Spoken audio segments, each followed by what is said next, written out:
latest episode of the Kansas Moonshot Podcast, where we are shining the spotlight on amazing things happening in schools across the state.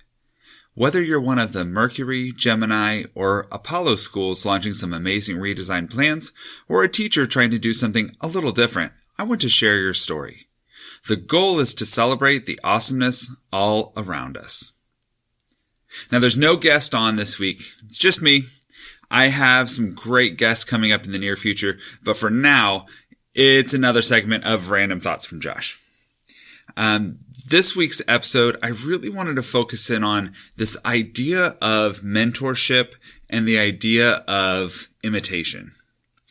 The whole point of this podcast was to give you some examples and some ideas that hopefully you can take back to your own classrooms and apply, or your own schools, and find a way to make it work with what you're doing.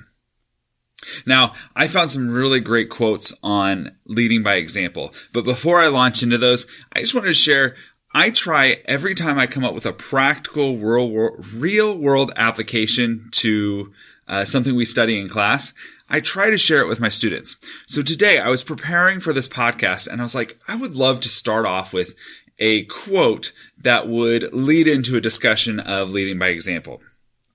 And I looked online and I found some quotes, but I'll be honest, I'm not sure if those quotes are accurate because they're on places like Pinterest and random memes and random websites that I can't confirm that the person who it accredits the quote from is accurate. And that's a problem. And so what I did is I pulled out my handy dandy quotationary. If you're not familiar with the quotationary, it's like a dictionary, only it's full of quotes. I pulled it out and I was like, wait a second, I need to show this to my students. So I recorded a really quick video. I posted it on Instagram where I talked about the importance of being accurate. If you're going to quote someone, you got to be accurate with who you're quoting and making sure it's the right words they said and it's attributed to the right person. So I found my book. I shared it with the students. Hopefully it'll benefit them. I posted it on Instagram because that's where most of my students, if I post something online, that's where they're most likely to see it. I'll probably also post it on YouTube because I have quite a few students who follow my YouTube channel as well. But it was just a quick 1-minute video. It was just a great way to show them, hey, these things that we learn in class, I actually use them in real life as well. Now, here are some of the quotes that I found. Example is the best precept. That's from Aesop. Human models are more vivid and more persuasive than explicit moral commands. And that's from Daniel J. Borston. And then finally, example is the surest method of instruction. And that's from Pliny the Younger. And these three quotes really exemplify what I wanted to focus in on today. Because we are leading by examples, whether you're one of those Mercury, Gemini, Apollo schools, or just one of those teachers who is kind of paving the way in your classroom where you're trying different things, you're experiencing new strategies or new technology tools.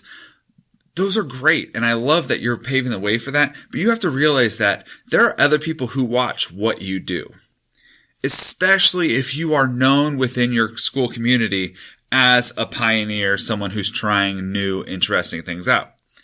And it's so easy sometimes to get sucked into, oh my gosh, that didn't work out. I'm so frustrated. I want to bail on it. And I understand. I get it. It's okay to want to vent and to share your frustration with others. But you have to keep in mind that when people are watching you try those things out, you need to be modeling what it's like to work through those tough circumstances. I think about this with my own kids at home. Whenever I get frustrated at home, and believe me, I'm not a saint. I lose my cool. I don't do this right, but I'm trying to get better.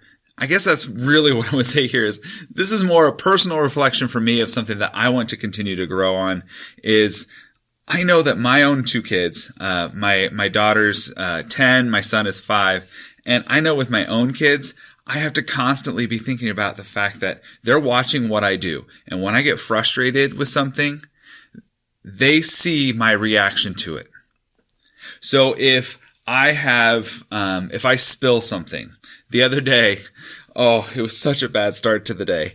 It was an in-service day. I was taking both my kids to drop them off at Y-Care, and I was walking out to my car, and I had this giant smoothie, and I drink these smoothies every single morning. So I've got my giant smoothie. I'm walking out to the car. My hands are full with my bag and my coffee and everything, and I get out to the car, and it flips over, and I spill my entire smoothie down the front of my passenger seat. Their leather seats. It ran down into the carpet of the car, and I was just standing there for a minute like, oh my gosh, what am I going to do? This is not how I wanted to start my morning. I'm running late already. This is awful. And I wanted to yell and shout and be frustrated, but I had that was one. And I'm telling you, I'm not perfect, but that was one time where I actually remembered and caught myself, and I stopped, and I said, I did give that little grunt of frustration. I did let that sink in for a minute, and then I went and got a towel. I cleaned it up the best I could, and that was it. And I knew that later that day I was going to have to scrub out my car, and I was going to have to vacuum, and I was going to have to clean it. And it's going to be a mess. But in that moment, I fortunately caught myself, and I was able to lead by example and show my kids that when something bad happens, I can be so frustrated. I can vent, I can yell, I can throw things, but it's not going to help. It may make me feel a little bit better for a minute, but it's not going to solve the problem. And so I even had a conversation with my kids on the way to school. I was like, did you see that happen? Do you think I was probably frustrated with that? And they were like, yeah, I bet you were frustrated. I said, yes, I was very frustrated. But if I had yelled, would that have fixed anything? And they were like, no. And so it was a good teachable moment. Like I said, I don't always make the right decision when you get into those frustrating moments, but I try to constantly have that in the back of my mind and grow and improve. Same is true in the classroom. When you're getting frustrated, your students are watching what you're doing. They're waiting to see, okay, the fire alarm went off and you lost 15 minutes of valuable class time through the transitions and everything. How are you going to handle this? Are you going to be frustrated? Is it going to be very clear that you're angry? Are you going to complain to the teachers in the hallway? Because they see that and then they realize, okay, if I mess up, if something goes wrong, that is how I should react. Instead, and as hard as it is, we have to remember to model that for them so that they can see, okay, we have bad things happen as well as they do. What are we going to do about it? That's also true when you're on these redesign teams, when you're on those groups that are piloting these new redesign initiatives. There are always going to be naysayers who are going to say, this isn't going to work. No matter what you do, this is going to fail. And you have to model what it's like when it does fail, because it will. There will be pieces of this process that won't go the way you want them to. And you have to be the model in your building. And it's not fair. I get it. There's a lot more pressure on you when you have people watching you. But you have to be the model in the building that says, okay, that didn't work the way I wanted. Let's regroup. I've been sucked into that spiral too, where it's not working and you get frustrated and you complain to your colleagues and then you complain some more and it doesn't work and it gets worse because you continue to complain and complain and complain instead of saying, oh my gosh, this is not working. What can we do to fix it? I understand it's a lot more fun to complain. And you do get that little bit of catharsis, that release of, oh, let's get this all out there. And I even tell my kids this sometimes. Sometimes you need that 5 minutes of, oh my gosh, this is the end of the world. But at a certain point, you need a model for others in your building, others in your district. Okay, I had my 5 minutes of frustration. Now I need to circle back. Let's get it back. Let's see what we can do to salvage it or scrap it and move on to something else. I don't always do this. I don't always make the right choice, but having that idea in the back of my mind helps. Because then it's easier for me to pull myself out of it when I start to get sucked into that spiral of being negative and complaining about things not going right. So that is all I've got for you. Just remember that you are amazing and you are doing some amazing things in your classroom, and people are watching you because of all the great things you're doing in your classroom.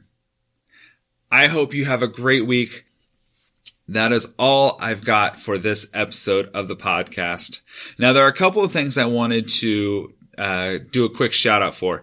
I will be at the MACE conference next week, February 28th and March 1st. So if you are at the MACE conference, I'd love to see you. I'd love to talk to you. I'd love to say hi. I've got a couple of sessions there that you can come check out. Also, there is a new conference coming up. It's called Ed Camp Johnson County. So if you are in the Johnson County area, there is an Ed Camp for you. That Ed Camp is going to be on April 13th. I will put a link to the registration in the show notes if you are interested in registering for an Ed Camp. Ed Camps are always free. It's going to be a great day for teachers to come together and just share some of the amazing things that are happening in the classrooms and talking about ways we can move education forward. So thank you for listening with me. Thank you for sticking with me. If I can do anything for you, please give me a shout out. You can email me at teachlikeaninja@gmail.com, or you can message me on Twitter at teachlikeaninja.